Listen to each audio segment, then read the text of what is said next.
everyone, welcome to Warp News Showdown, where the facts are made up and the rules don't matter. I am your host, Seth the Mad Dok, and I am back again this week. Joe's not streaming, but I still brought you some Warp News because I know you liked it. If you're new to the show and you don't know what Warp News Showdown is, I get the best minds in the 40K content creation community, and I drag them here against their will, and I ask them some topical questions that are just on the front of everyone's mind here in the community, and I see what kind of responses they get, and then I, being the best judge of what is right and wrong in the community, decide whether or not they got the answer correct and give them some points. So let's get on over and meet our guests. Welcome, everyone. Directly above me is John Q of Grim After Dork, or Grim After Dark. I prefer Dork myself. Sick burn, Seth. I know. You're finally on my show, so I can make fun of you. In our upper left there, we have JT McDowell. You might recognize his voice from a little show called Play on Tabletop. We bring you the best battle reports inside 40 minutes. Or thereabouts. And then our returning champion over here to my left is Francois of Canadian Hammer. Francois, welcome back. Thank you. Great to be back. Are you ready to just slay your competition once again? Yes, 100%. You know, Francois and I were chatting today. I was doing some shorts with a little AI program, and it really likes Francois. So let's see if JT and John can defeat the AI love of Francois this time around. I have used a similar AI program. It does not like me. So well, okay. All right. So we're going to start off. We'll start with Francois because he is our reigning champion. So I feel like it's best to let him kind of take the lead here. GW has previously stated that there's no 40K releases for 2024. But then last weekend during their previews, they teased an image of the Emperor's Children logo. Do you think GW will surprise us with a Slaaneshi Christmas? And what Emperor's Children models do you want under your tree? No, I don't think they will surprise us. Usually the surprises that come are not pleasant surprises from GW, in my experience. We will get nothing for Christmas. Nothing at all. Coal, maybe. Maybe they'll release a special edition coal miniature. Somehow, even though it's a lump of coal, it will have 27 tiny little plastic pieces, and the connection points will be in the worst possible spots, impossible to remove the mold lines. That's what we're getting for Christmas. All right, let's head on over to John. Ooh. John, what do you think? I think we'll get a full Emperor's Children release. It's going to be plastic Terminators. It's going to be a beautiful new plastic Fulgrim.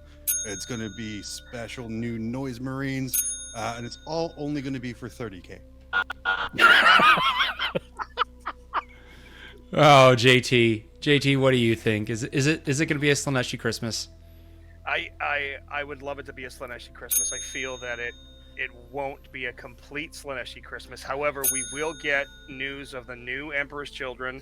They will have brand new Noise Marines and a Sonic Dreadnought, and it will all be push fit. I was in till with Sonic Dreadnought, and then out with push fit because my God, push fit models they look cool until you have two of them. And then you're like, why are they exactly the same? And you're like, it sucks to suck, bro. We cut half his chest onto one piece and his legs and half his pelvis on another piece, and you're like, what is going on here? You thought Zangors were hard to assemble? Yeah. Fulgrim has been cloned, so it makes sense for the model to look the same. Technically true. Let's give John a point for that one.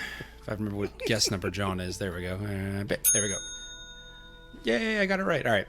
So, up next, we had some new Kill Team models also previewed in the Brutal but Cunning box. That included new tank buses, which got me so excited, fulfilling GW's obligation to at least preview a new Orc model during the month of October.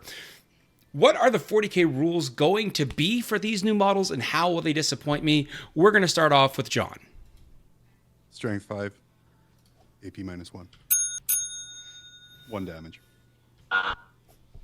You can't even give me 3 damage? You said disappoint you. You didn't say make it good. Fair enough. JT? They're going to be Strength 7, reroll to hit against vehicles and monsters. AP 2, D3 damage, hazardous.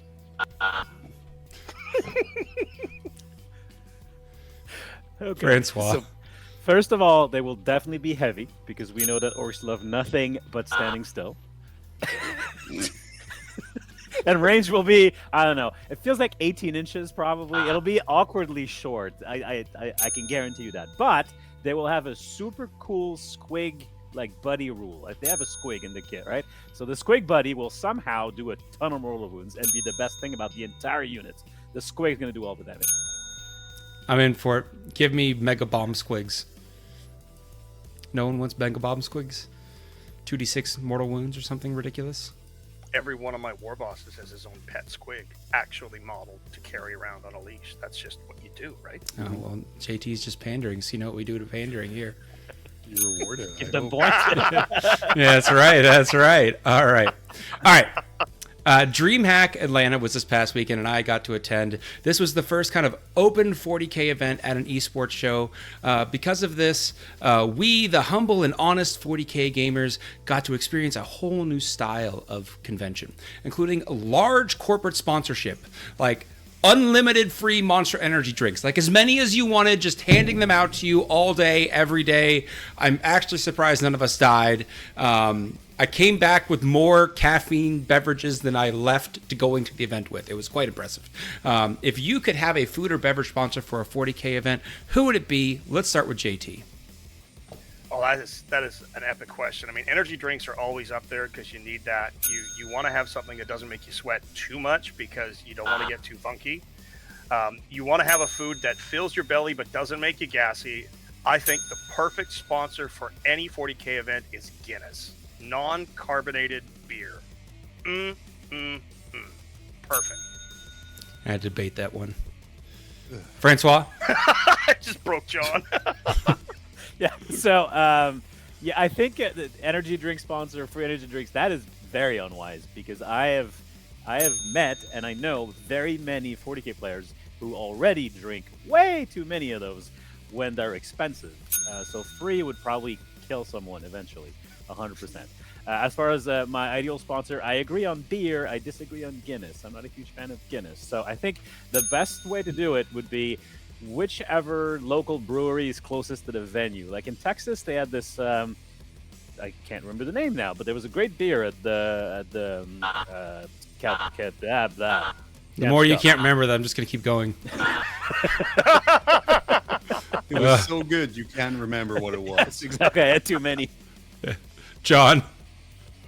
You know, I'm not going to say a food. I'm going to say a food additive or a helper. A whole lot of our community cannot handle dairy whatsoever. And I Wait, what are you basing this off of? this is anecdotal experience of at least 2 40K players I know and 1 30K player cannot digest cheese or dairy in any form whatsoever. That makes those mid-round pizzas make for a really unfortunate round 3. So with a lactate deal and just bowls of lactate like old people have candy bowls, they can make sure that round 3 is bereft. Gone are the stinky farts. And hello is the cheap pizza lunch deal. Lactate, sponsor me. I like how he also made a tagline and he built a visual image for us. Yes. I'm a storyteller, Seth. You are. All right. It's the green glass bowl full of lactate that got me. That's what I'm seeing. All right. So Sideboard. up next, the other culture shock of Dreamhawk. There was a hawk there, but I'll get to that in a minute. Was the hawk dreamy? No. It was the non-40K personality meet and greet featuring talents such as Amaranth and Hawk Tua. One of my teammates actually got his Magnus signed by Amaranth. Do you guys know who Amaranth is? I don't know what OnlyFans is, Seth. No. No one knows? Okay. She is an OnlyFan personality. If you could have one non-40K personality sign a model of yours, who would it be and what model would you have them sign? We're going to start with Francois, who just bug-eyed a little. Non-40K personality. I feel like it would be hilarious to get a hockey player, let's say Sidney Crosby, to sign a Nurgle model. I don't know why, but I think that would be very fun. Do you know that I'm from Pittsburgh? Are you pandering again? Actually, no, but I'll take it. Give me points. Just a yes for point. John? Me? Yep. Yeah. So I would have. Could we do living or dead? Because if we're doing Whatever. dead, It's Margaret Thatcher, 100%. I would have her sign the GW model. She was the original inspiration. Her terrible which model? running of Britain. What's that? Which model? I would say she's going to sign the banner on the original second edition Gazgul Fracka Macula model. so close. So close. JT? This is a really tough one. Living or dead, that's a wide way to go. I mean, you would think you'd want to go for something ironic, you want to go for something funny, you want to go for something silly.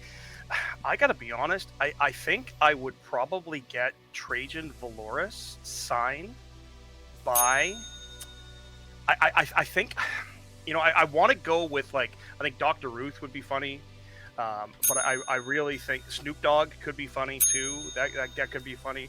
But I think if I have to pick just one, it's going to be Rachel Ray signing Trajan Valoris. Rachel Ray? Yeah. You went from Snoop Dogg to Rachel Ray? Yep. It was a journey. Much like the American justice system. Apparently. Well, I did tease John and JT that they are going to particularly like the rest of the questions of the show. I don't know that if it puts Francois at an advantage or disadvantage, but the rest of our questions are going to be professional wrestling themed. Yes. So, the McMahon documentary, Mr. McMahon, on Netflix has premiered, and it's got solid reviews. I just sat down and watched through all of it while painting some Necrons, drawing me into the world of professional wrestling, really for the first time. I've never really dove in and learned the story behind it. Art of War has won Dreamhack, adding yet another trophy to their ever-growing shelf. If Art of War was a professional wrestling faction, who would it be and why? Let's go with John. They would be, and JT, this is a deep cut. They would be the core. Because originally, the core members of the core were members of a really cool, awesome group called the Nexus. But then they lost a couple people, and then they reformed into essentially the same group, but with less popular members. And they got renamed as the core. And I can't think of a better analogy for modern Art of War. I love you, Nick. Who did they lose and reform? I'm gonna go way deeper, and I'm gonna go like Big South Wrestling. I'm gonna go Freebirds. Oh. I'm gonna go Art of War is the Freebirds, because you got guys with the hair. They're pretty. Some of them have some serious skill. Some of them you wonder what the hell they're doing there. But they're always winning, and you don't know why, but they're over. And for some reason, they're always getting heat. It's because of the Freebird rule. Well, whenever one's sucking, they just tag out. That's it, right? I think they are the fabulous Freebirds. Absolutely. All right, now we get to find out if Francois knows anything about professional wrestling. I have literally never watched professional wrestling in my life, so I don't know. Let's try and make up. Was there a group called The Crew? Because that feels like there should be one. I don't know. JT and John are just going to leave you hanging. No help at all. Tag partner of Nikki Sixx and Vince Neil. Remember them, John? Yeah. That was rude, Seth. I would like everyone at home to know that John is in possession of a soundboard. Okay. Art of War has continued to expand their roster of players and coaches over the last few months, adding Russell Tassin and then just this week, Ben Jurek. The roster of players and coaches have grown massively. At this point, it's basically a who's who of winning 40K events. If one of the Art of War members were to turn heel and lead a betrayal of Art of War, who would it be? Let's go with JT. You know what? Just because nobody would see the turn coming, it's going to be John. He's the nicest guy in 40K. John Lennon is going to turn heel. He's going to go, oh, absolutely. Oh, you buzz me all you want. It is the move no one sees coming. There's going to be a big old run-in from every other team in Florida. A big old match run-in right at the end. What other team in Florida? I don't know. I'm just making crap up. I mean, that's what the game is. The points are made up. We're all made up. It's all for fun. But yeah, John Lennon turns heel, and in a shocking move, he gives a full diamond cutter to Nick Nanavati at the top table of the World Championships. That's what happens. Francois, I'll give you a little help. Heel is when you turn into a bad guy. Okay, I actually knew that. Thank you, but I appreciate the help. I'm gonna go with Scary because he's the nicest man I know, and I don't think anyone would see it coming. But also because he plays Dark Eldar, it would kind of make sense. Of course, you're back in the Canadian Revolution over there. Of course. John? Seth, I'm going to surprise you. He created it, and he's going to inject it with poison. Nick Nanavati is going to turn and destroy what he created in order to retake the southeastern Florida wrestling scene. Sorry, 40K scene. and trim that bloated Art of War roster and remake it as Art of Wow. And it's all orc based. Because Seth, you're a famed orc player who's never played any other army. It's the NAW. It's the new Art of War. Boom! I was waiting for someone to do that. I was like, this sounds like when Hulk went to WCW, and I know that now. Yeah. You also know that Vince McMahon is a monster. Yeah, kind of a monster. But speaking of Vince McMahon, he showed his ruthless ambition to destroy all of his competition and absorb all other professional wrestling organizations into the WWE. If a 40K content production war is to follow this, what are you doing within your individual groups to prepare yourselves for the oncoming assault, and how will you absorb all other 40K content creation? Let's start with Francois. I think Canhammer probably has like 7 or 8 listeners left now, so I'm not entirely sure how we could leverage the power of such numbers. And so probably what we would do is gather at Chris's house, because he lives in a giant mansion with a pool and a hot tub, and then get some beers and hunker down and pretend nothing's happening. Very Canadian of you. Just want to thank Francois for taking my joke about no one watching our podcast, so I'm going to have to, on the fly, change it up. I would shelter behind the much more popular and universally loved Tech Priest Icky, who is the Switzerland of 40K content creation, and the fact that he's a true neutral. And he would ride us out, and the 7 people who continue to watch us, because not really more Canhammer, would continue safe. Thank you, Tech Priest Icky. I love you. We all love Tech Priest Icky. Yeah. JT, how's Play on Tabletop going to conquer the content wars? Let me tell you, brother, out there we got 425,000 Play On maniacs just waiting to be unleashed upon everybody around. We've got the subs, we've got the backup, we've got the 40K in 40 minutes, the Child of Chaos, we've got Town, we got Tack Attack coming out of nowhere, we got the Mighty Movement Phase, and you know what else we got? We got the balls, baby. That's right, we got the balls. Everybody knows that you need the balls to be the big boy, and we got the balls. Well, by cutting a professional wrestling style promo there, JT has ran away with the score at the end. I don't think my fingers were capable of hitting the down button during that entire time. I mean, that was brilliant, JT. And he showed his balls. He did show his balls. It was crazy. I don't know what to do with that. Can I show that on YouTube? I guess so. All right. Well, JT, you have dethroned Francois. You are the new winner of Warp News Showdown. And as tradition, you are now given as much time as you want to monologue about whatever it is you want. And be aware that your fellow guests will have their mics on and everyone can hear them. So they may have some responses to you. Well, this is an unexpected honor to actually be in the winner's seat. I have to say that to face John and Francois in competition, I'm humbled, I'm honored. Seth, you've put together an amazing program, and I have to say that having John with the soundboard has made this even more fun. That I am truly humbled. I am truly blessed. But what I'm even more blessed about is the fact that I'm going to turn this all super positive, happy now. Is that all 4 of us have been able to get together and make some jokes about Warhammer, and people are laughing and watching and having fun. And that, to me, is why I started doing this stuff, and that's why I continue to do it. And when the days are long and the days are dark, as Canada gets real dark in the wintertime, having something like this to look forward to makes my day. So I want to thank you, Seth. I want to thank you, John. I want to thank you, Francois. I want to thank everybody for watching. This was wonderful. My favorite thing about that speech is the bright sunshine coming in from the pool behind you. Oh, yeah. Look, there's time changes. I don't think you guys realize this, but there's a cat that just jumped on my lap. This is my executive producer, sent by... Your executive producer. Yes, exactly. You got the joke. Oh, no. I think John just won. Sent by Wargames Live Joe to make sure the quality of the show is there. But thank you so much for joining me, guys. I hope you had a lot of fun. And folks, I hope you enjoyed watching this. I know that's not our normal stream, Sunday lunch show, but it'll be out for everyone to watch.